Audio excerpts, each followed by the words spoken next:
Glória a Deus. Eu saúdo a amada igreja com a paz do Senhor. Abra sua Bíblia no livro do profeta Ezequiel. Glória a Deus. Capítulo 37.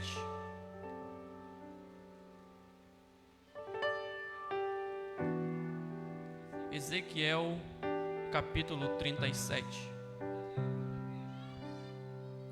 Enquanto os irmãos procuram, quero aproveitar a oportunidade para agradecer a Deus por mais esta oportunidade. Agradeço à igreja por estarem presentes aqui.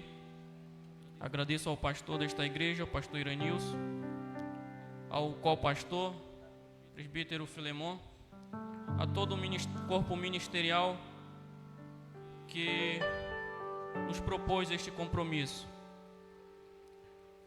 Ezequiel capítulo 37, vamos ler a partir do verso 1. Veio sobre mim a mão do Senhor, e o Senhor me levou em espírito, e me pôs no meio de um vale que estava cheio de ossos, e me fez andar ao redor deles. E eis que eram muito numerosos sobre a face do vale, e estavam sequíssimos. E me disse: Filho do homem, poderão viver estes ossos? E eu disse: Senhor Jeová, tu o sabes. Então me disse: profetiza sobre estes ossos e dize-lhes: ossos secos, ouve a palavra do Senhor. Assim diz o Senhor Jeová a estes ossos: eis que farei entrar em vós o Espírito, e vivereis, e porei nervos sobre vós, e farei crescer carne sobre vós, e sobre vós estenderei pele, e porei em vós o Espírito, e vivereis, e sabereis que eu sou o Senhor. Então profetizei como me deu ordem, e houve um ruído enquanto eu profetizava, e eis que se fez um rebuliço, e os ossos se juntaram, cada osso ao seu osso. E olhei, e eis que vieram nervos sobre eles, e cresceu a carne, e estendeu-se a pele sobre eles por cima, mas não havia neles espírito. E ele me disse: profetiza ao Espírito, profetiza, ó filho do homem, e dize ao Espírito: assim diz o Senhor Jeová, vem dos quatro ventos, ó Espírito, e assopra sobre estes mortos, para que vivam. E profetizei como ele me deu ordem. Então o Espírito entrou neles, e viveram, e se puseram em pé um exército grande em extremo. Glória a Deus. Os irmãos podeis tomar os seus assentos. Louvado seja o nome do Senhor.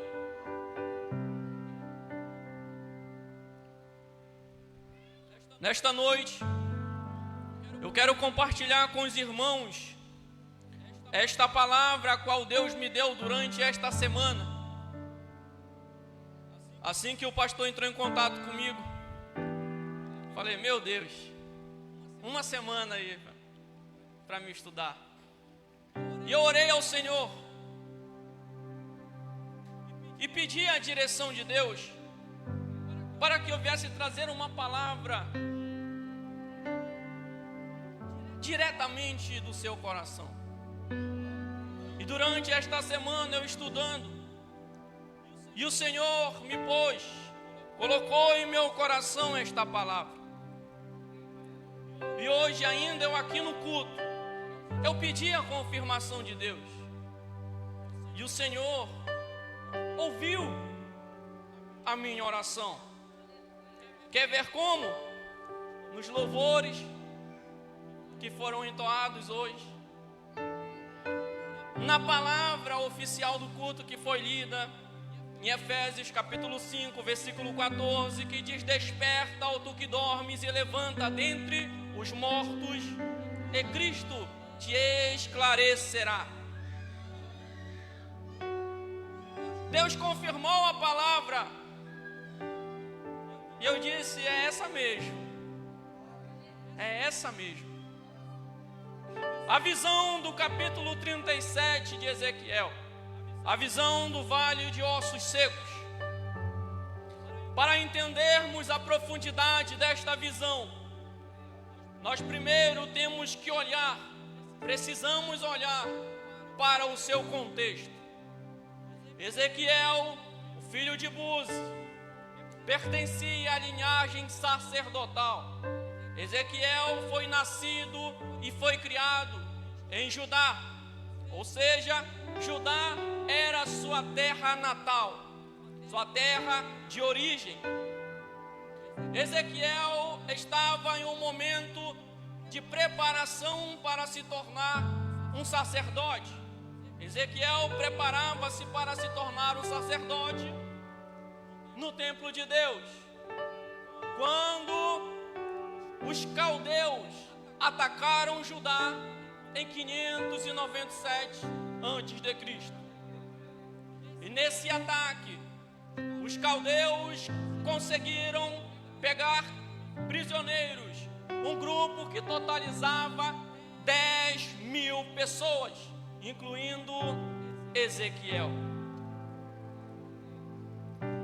A nação de Israel, neste momento, neste período, a nação de Israel estava à beira de uma completa destruição.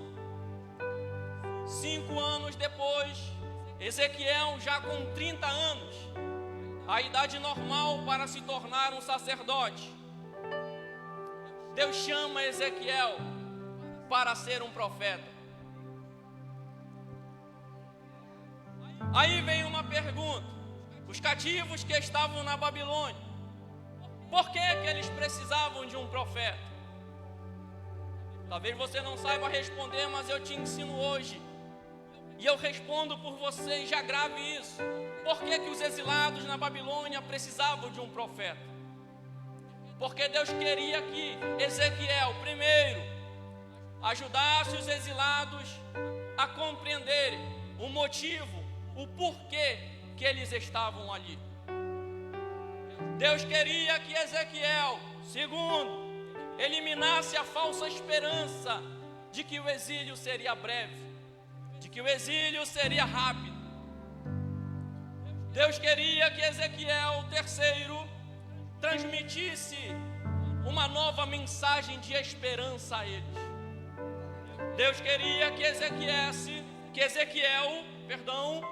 Deus queria que Ezequiel alertasse o povo, levando a uma nova conscientização, a uma nova consciência de sua dependência de Deus. O povo judeu havia sido levado, não foi à toa, teve um motivo. Haviam sido levados cativos por causa de seus pecados. Há 3 estágios do cativeiro babilônico. A primeira deportação foi em 605 a.C., quando Nabucodonosor levou os primeiros cativos para a Babilônia. E neste grupo incluiu Daniel e seus amigos. A segunda deportação foi em 597 a.C., que foi onde os caldeus levaram um grupo que totalizava 10.000 cativos, incluindo Ezequiel. Jerusalém ainda existia, mas estava sob o domínio babilônico. A terceira deportação foi em 586 a.C. Jerusalém, na terceira deportação, Jerusalém foi completamente destruída e o templo foi queimado. O povo estava desolado, o povo estava sem esperança. Muitos acreditavam que a sua aliança com Deus havia sido quebrada para sempre.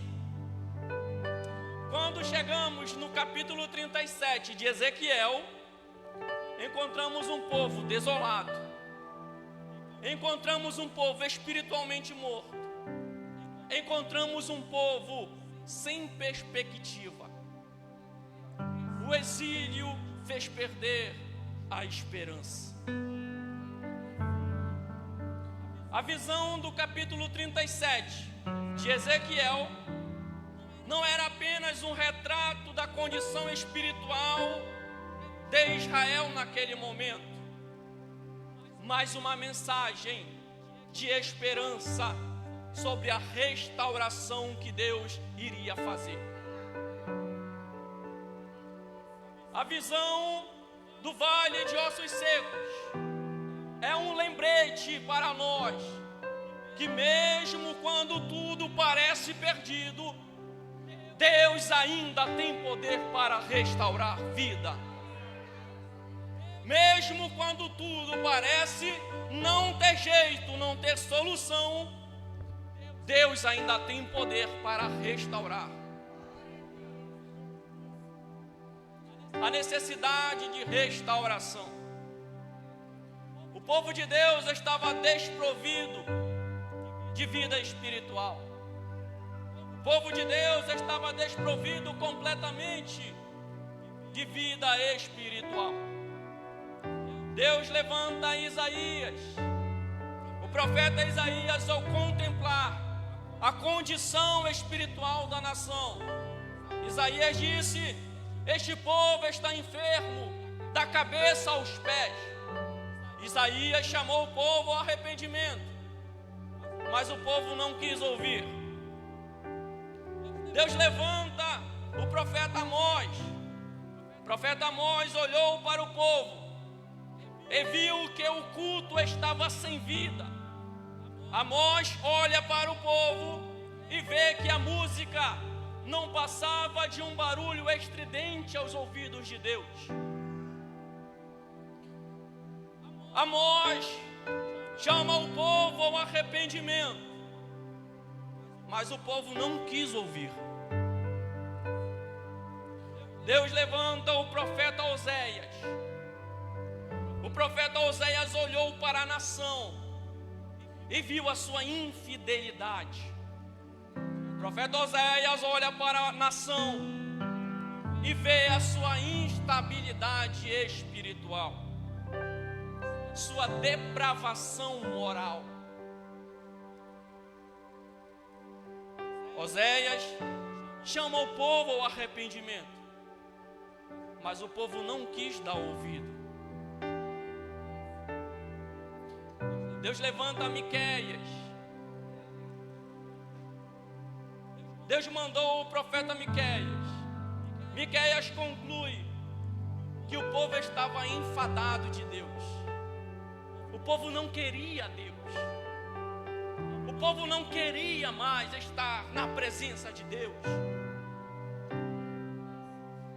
Chamou o povo ao arrependimento, mas eles não quiseram ouvir. Então Deus levanta o profeta Jeremias. Jeremias, ao contemplar a situação do povo, ao ver a situação atual da nação, Jeremias chora. Jeremias chorou porque o povo havia abandonado Deus. Deus chamou, Deus exortou, mas o povo não quis dar ouvido. O povo não quis ouvir. Deus chamou o povo pelo amor, mas não quiseram vir. Então Deus mandou um açoite, Deus mandou o chicote, a espada, o cerco do inimigo, o cativeiro. A Síria e a Babilônia vieram e levaram o povo ao cativeiro, para o cativeiro. Agora Ezequiel observa, ele vê o progresso do mal. Ezequiel vê que o mal estava dominando. Ezequiel contempla um povo ausente de Deus. Agora Ezequiel está vendo o resultado da desobediência da nação. Agora Ezequiel vê os frutos amargos da rebeldia. Agora não é mais apenas um povo doente, um povo enfermo. A enfermidade dá lugar à morte, e a morte à desintegração orgânica. Agora estavam ali um monte de ossos secos, sem vida, sem esperança. Estava ali agora o retrato de um povo caído, com a esperança morta. Essa era a situação do povo de Israel, do povo de Deus. O povo de Deus estava disperso. Havia falta de vida e também havia falta de comunhão entre eles. Sabe por quê, irmãos? Porque o pecado separa, o pecado divide, o pecado afasta as pessoas. Resultado: desobediência, pecado. Não queriam Deus, estavam desprovidos de vida espiritual. Eles não estavam apenas sem vigor, mas também estavam dispersos, estavam separados. Há rompimentos na comunhão, há muros que nos separam, feridas abertas que nos distanciam um dos outros. O povo de Deus estava disperso. O pecado separa, o pecado divide, o pecado traz desunião. O povo de Deus estava como um vale de ossos secos. Esta era a condição de Israel. E essa é a situação de muitos crentes hoje em dia. Ausência de vida, ausência de entusiasmo, ausência de prazer na casa de Deus, ausência de deleite na oração.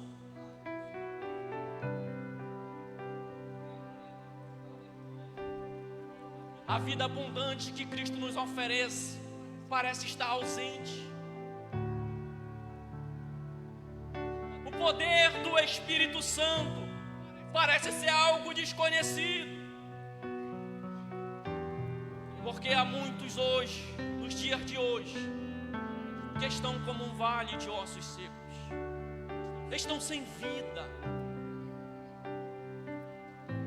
Muitos crentes estão dormindo, outros estão imitando e amando o mundo, outros estão brincando com o pecado,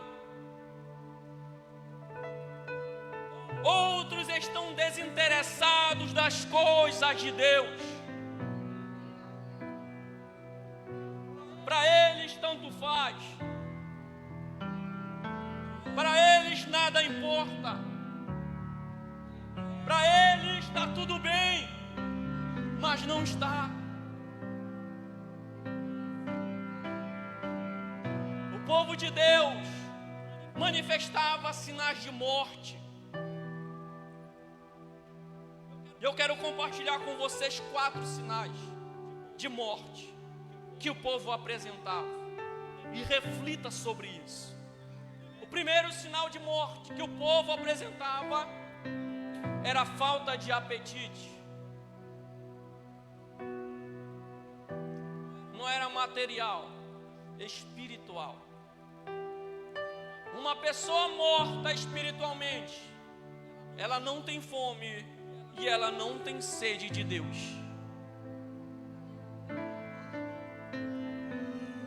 Uma pessoa morta espiritualmente não tem prazer na leitura da palavra de Deus. Uma pessoa morta espiritualmente, o culto para ela é uma canseira.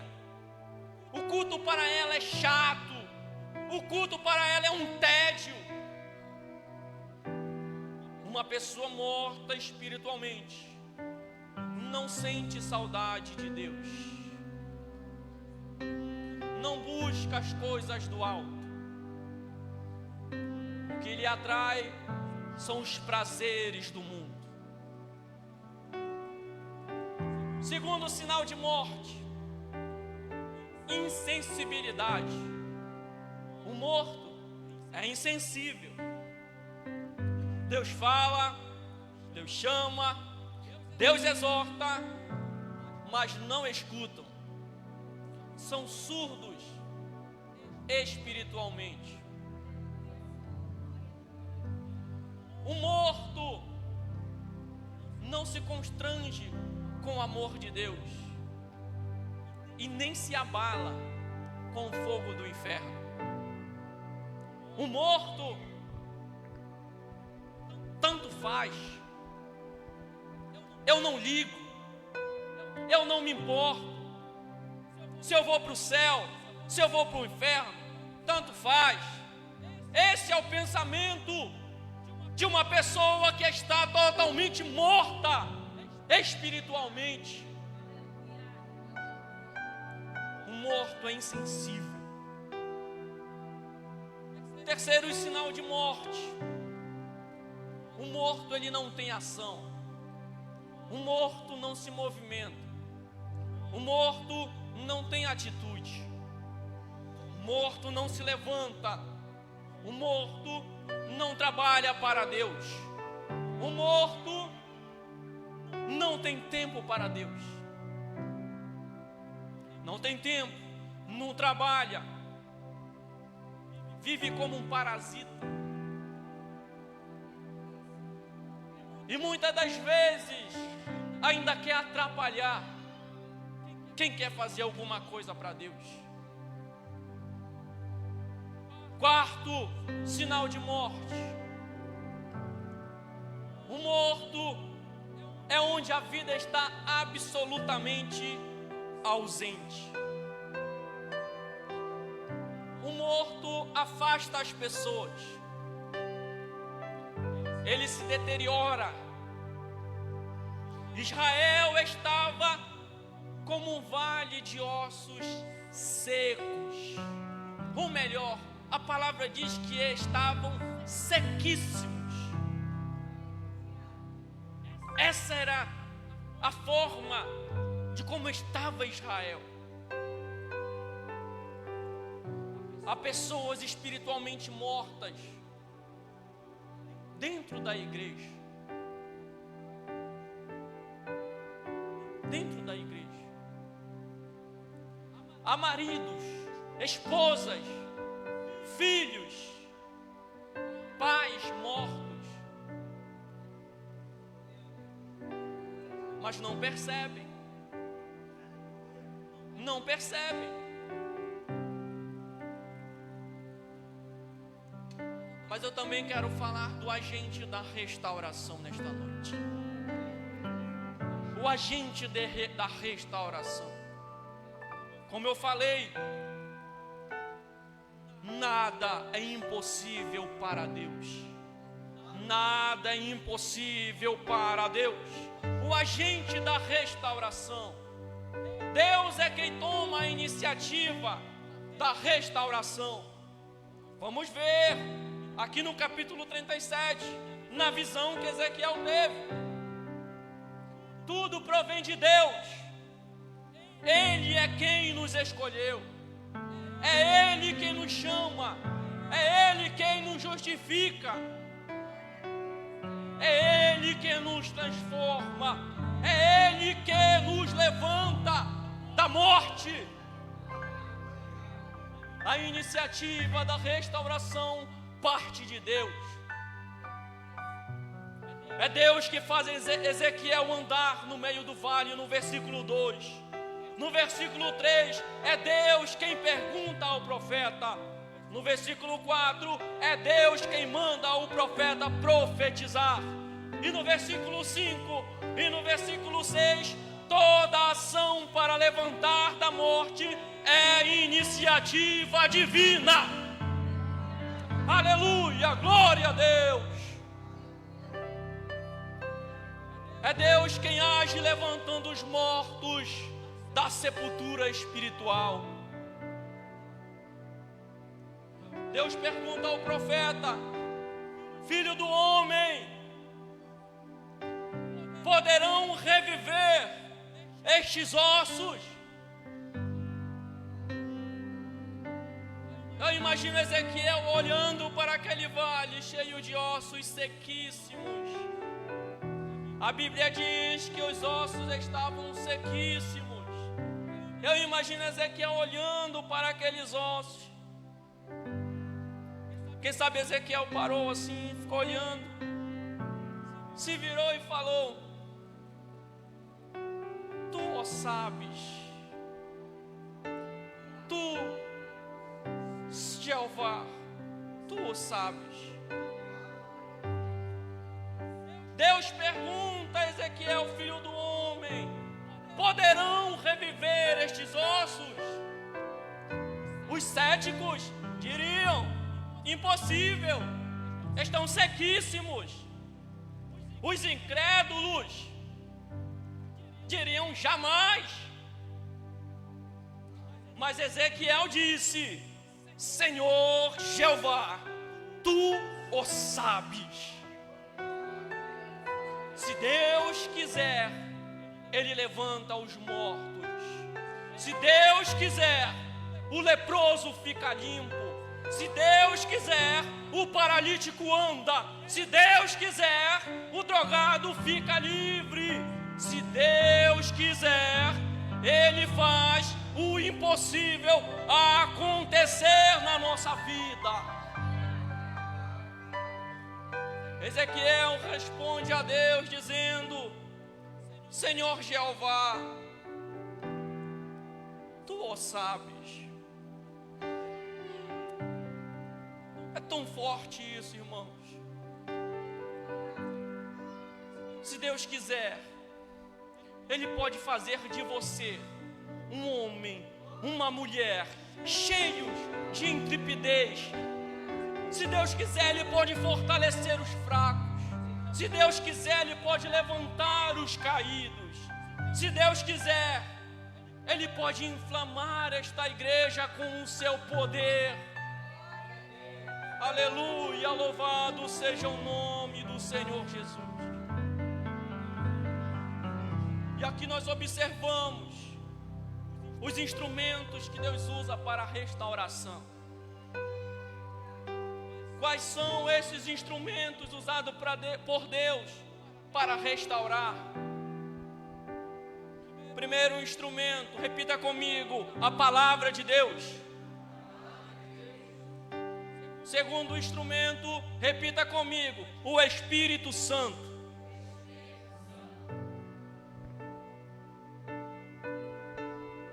Deus então diz: profetiza sobre estes ossos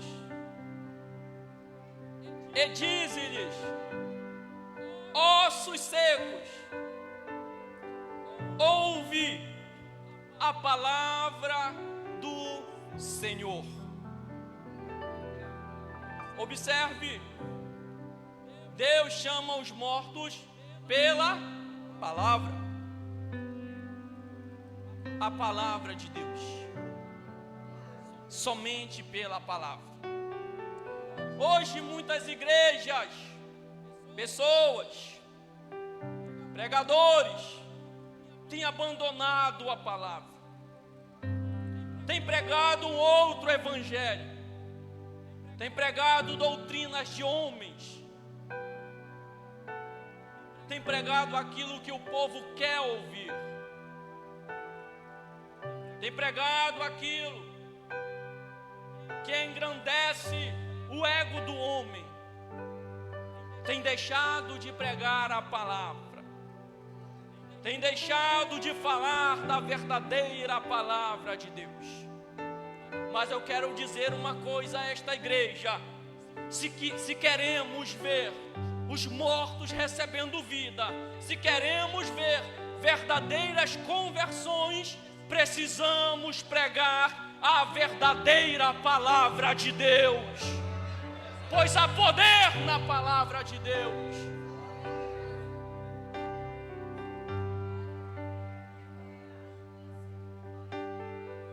A palavra de Deus tem poder.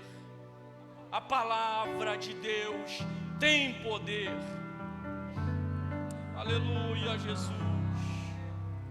Segundo instrumento usado por Deus para a restauração, o Espírito Santo. Versículo 5. Acompanhe comigo.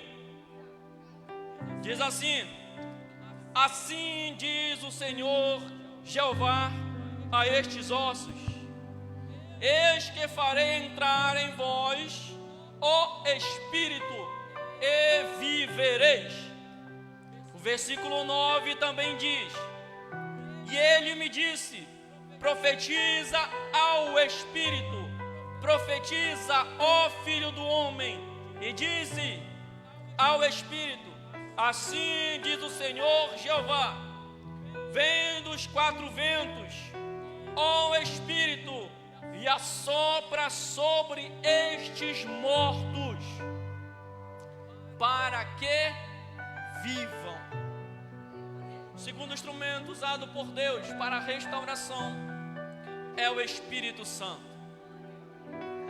Quando o Espírito entra nestes ossos e assopra sobre eles, os ossos recebem vida.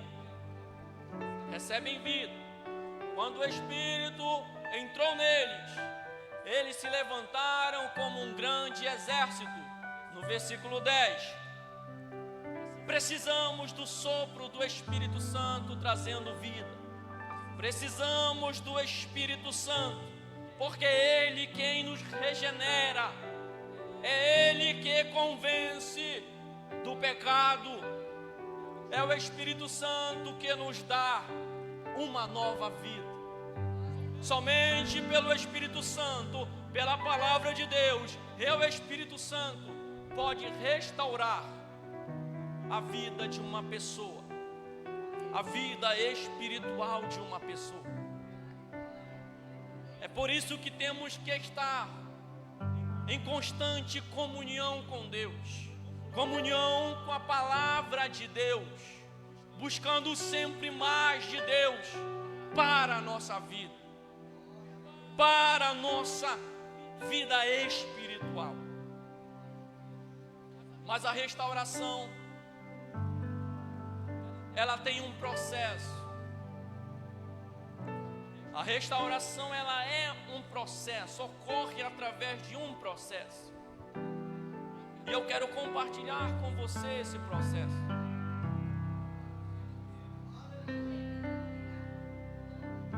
O primeiro processo da restauração é o ruído. É o ruído. Versículo 7, Ezequiel, ele diz: então profetizei como se me deu ordem, e houve um ruído enquanto eu profetizava. O primeiro processo da restauração é o ruído. Houve um ruído, houve um barulho, houve uma agitação, mas isso ainda não é vida. Restauração não é barulho. Restauração não é agitação. Restauração não é gritaria ou emocionalismo. Ezequiel não confundiu barulho com criação. Ezequiel não confundiu barulho com unção. Ezequiel não confundiu nada disso, agitação com avivamento. Houve um ruído, mas isso ainda não é vida. Houve um barulho, um rebuliço, mas ainda não é vida. Segundo processo, ajuntamento. Cada osso veio se ligar ao seu osso. Sabiam sua posição, sabiam o lugar que deveriam ir. Se juntaram cada osso no seu osso. Houve um ajuntamento, é o segundo processo. Houve um processo. Os ossos que estavam espalhados, dispersos, se juntaram, voltaram às suas origens, ficaram em ordem, mas ainda eram ossos secos, ainda estavam sem vida, não tinham fôlego. Talvez nós poderíamos estar satisfeitos com isso. Houve um rebuliço, um ruído, cada osso se juntou ao seu osso. Talvez nós poderíamos ficar satisfeitos com isso, mas Ezequiel não. Afinal, do que vale um bando de esqueletos? Ossos secos e sem vida poderão fazer alguma coisa para Deus? Com certeza não. Terceiro processo: tendões e carne. Agora eles estavam em pé. Agora eles tinham uma estrutura. Agora eles pareciam gente, mas ainda estavam mortos. Estavam em pé, tinham estrutura, mas ainda estavam mortos. Pareciam gente agora, mas estavam mortos. Podemos ter estrutura, podemos ter religião, podemos ter doutrina, podemos ter preceitos, mas ainda assim, ainda podemos estar mortos. Pareciam gente, mas ainda estavam mortos. Quarto processo: pele. Quarto processo é pele. Estavam em pé, tinham estrutura, pareciam gente, e agora vem as peles, a pele. Agora eles tinham uma aparência, tinham beleza, tinham formosura, mas ainda estavam mortos. Tinham beleza, formosura, mas ainda estavam mortos, irmãos. Estavam mortos. Devemos refletir sobre isso. Devemos refletir sobre isso. Você pode parecer filho de Deus. Você pode aprender um vocabulário evangélico, conhecer uns 3, 4 versículos da Bíblia. Pode ter jeito de filho de Deus, mas ainda assim ainda pode estar morto. Se veste bonito, canta bonito, prega bonito, mas ainda pode estar morto por dentro. Os fariseus eram bonitos por fora, mas estavam mortos, como túmulos, sepulcros caiados. É preciso mais, é preciso mais, é preciso que o Espírito Santo nos vivifique. É preciso que o Espírito Santo entre em nossa vida e nos vivifique e nos dê vida. O quinto processo da restauração é a ação do Espírito Santo. Versículo 10 diz: o Espírito entrou neles e viveram e se puseram em pé, um exército grande em extremo.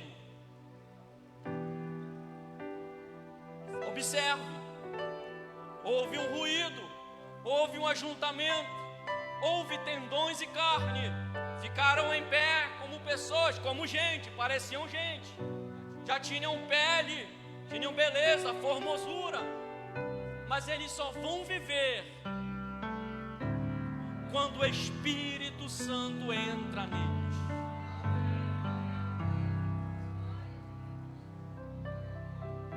Não adianta, irmãos, não adianta nós queremos fazer algo para Deus estando vazio por dentro, estando mortos por dentro.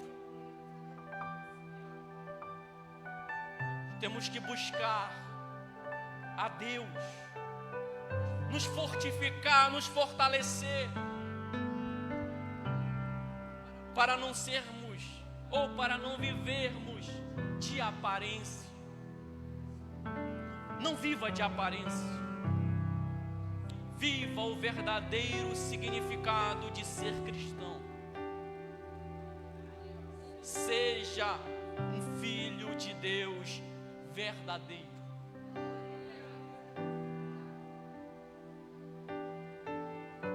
Só o Espírito Santo pode regenerar sua alma. Só o Espírito Santo pode transformar sua vida. Só o Espírito Santo pode trazer restauração no nosso meio. Só o Espírito Santo pode nos dar poder e fazer desta igreja, e fazer esta igreja em Matapimirim se levantar como um exército para trabalhar na obra de Deus. Só o Espírito Santo. Aleluia, louvado seja o nome do Senhor Jesus. Precisamos estar em comunhão com Deus. Precisamos buscar a restauração. Só Deus pode restaurar o fraco, o caído. Só Deus pode levantar. Só Deus pode fazer. E quando isso acontece, após a restauração, vem o resultado da restauração. Nós não lemos o capítulo todo de Ezequiel, capítulo 37. Mas eu quero dizer a você um pouco do resultado da restauração. Vamos observar, preste atenção. Os ossos secos passaram a viver e se puseram em pé como um exército, no versículo 10. Como um exército. Deus pode nos levantar, Deus pode nos unir, Deus pode nos dar um só coração, um só propósito, para sermos nesta igreja um exército do Senhor. Deus pode nos levantar em nome do Senhor para fazer a obra do Senhor. Deus é o agente da restauração. Deus que restaura, é Deus que ressuscita aqueles que estão mortos espiritualmente. Os ossos secos saíram da sepultura espiritual, da sepultura existencial. Observamos isso no versículo 12 e no versículo 13. Sabe o que isso significa, irmãos? Não importa quão funda seja a sepultura em que você se encontra hoje, Deus, Ele tem poder para ressuscitar. Deus, Ele tem poder para restaurar a sua vida. Se você se sente como um vale de ossos secos, eu quero te dizer que há solução. Há solução. E a solução é Deus. Ele é o agente da restauração. Só Ele que pode restaurar a sua vida.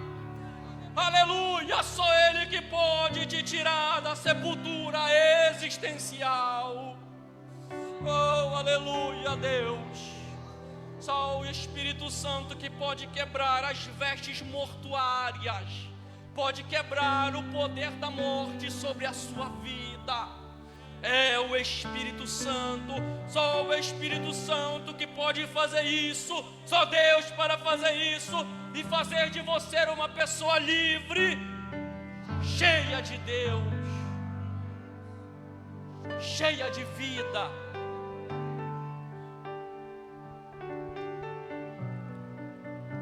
Resultado da restauração: você terá uma experiência nova com Deus, uma experiência profunda com Deus.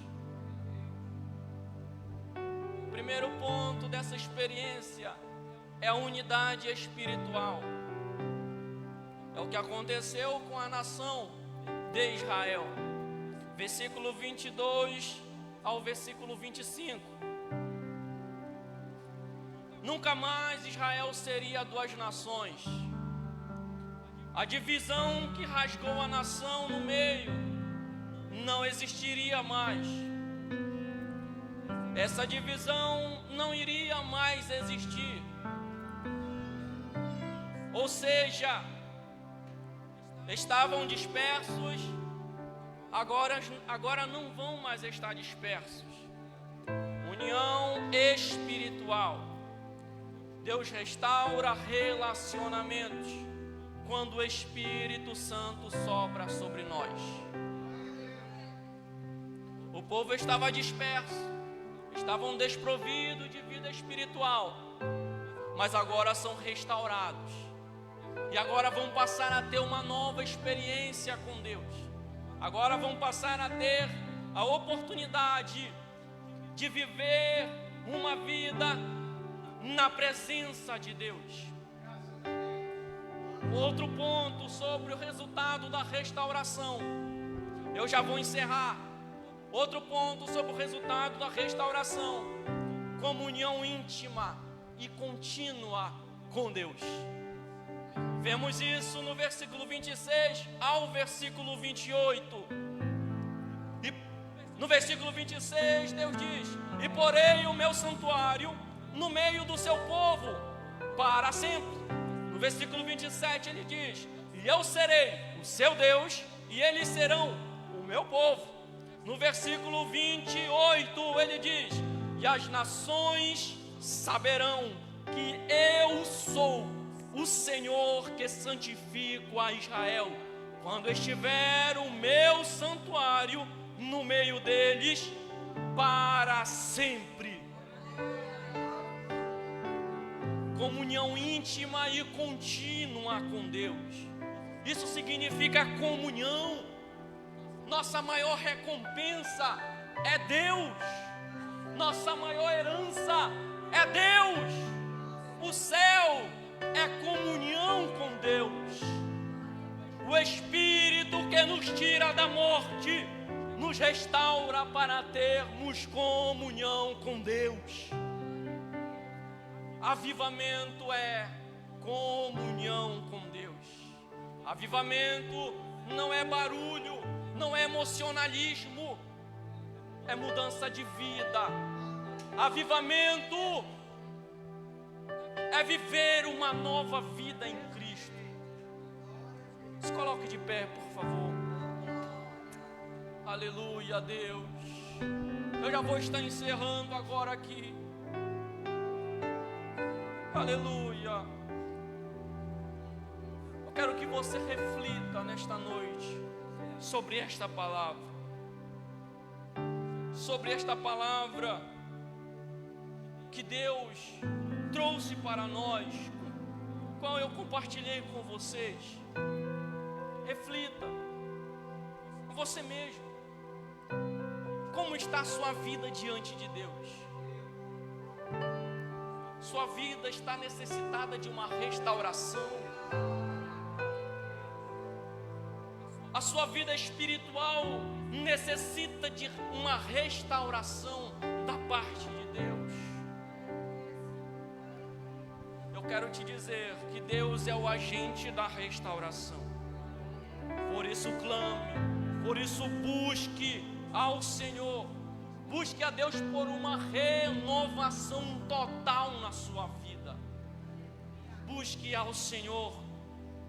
Os instrumentos da restauração estão disponíveis, que é a palavra e o Espírito. Busque ao Senhor. Clame ao Senhor. E quando Deus agir na sua vida, você vivenciará os resultados abençoados da restauração. Então busque a Deus, busque ao Senhor. Tome uma decisão agora na sua vida. Eu quero dizer a você, igreja, não é tempo de ficar brincando de ser crente. Nunca houve esse tempo de dizer, olha, agora tu pode brincar de ser crente. Mas eu quero dizer agora que o mais breve possível Jesus está voltando. E aquele que não estiver preparado, você já sabe o que vai acontecer. Você sabe o que vai acontecer. Que nós possamos estar preparados para esse dia. Deus está disposto a nos ajudar, mas eu tenho que querer ser ajudado por Deus. Eu tenho que buscar ao Senhor. Eu tenho que permitir a mudança na minha vida. Aleluia. Arrependimento não é lágrima. Arrependimento não é eu chegar aqui, dobrar meu joelho e dizer que eu quero uma oração. Arrependimento é mudança de mentalidade e a mudança de ação, de atitude. Isso é arrependimento. Errei lá atrás, mas agora eu não vou mais errar. Sou vulnerável àquilo, vou me afastar. Eu quero algo novo para a minha vida. Eu quero coisas novas para a minha vida. Eu quero ser restaurado por Deus. É nisso que nós temos que pensar. É buscar mais de Deus para a nossa vida. É não estar na igreja e ser vazio por dentro. Não, eu quero estar na igreja, mas eu quero ser cheio de Deus, cheio do Espírito. Aleluia, glória a Deus. Aleluia, Jesus. Feche seus olhos nesta noite. O que era festa? Aleluia, Deus. Senhor Deus e Pai que está no céu. Espírito Santo de Deus. Pai, obrigado, Deus, por este momento, Pai, a qual tua palavra foi pregada, Senhor. Deus Santo, Deus Eterno, que o Senhor venha, Senhor, trabalhar em cada coração, visitar cada um dos meus irmãos. Deus, nesta noite, Pai, que o Senhor possa trabalhar. Se há pessoas, Senhor, neste momento, que precisam ser restauradas por Ti, restaura, reaviva, Senhor, renova, transforma, Senhor. Pai, que nós possamos viver aqui um novo tempo aqui no Mata Pimirense.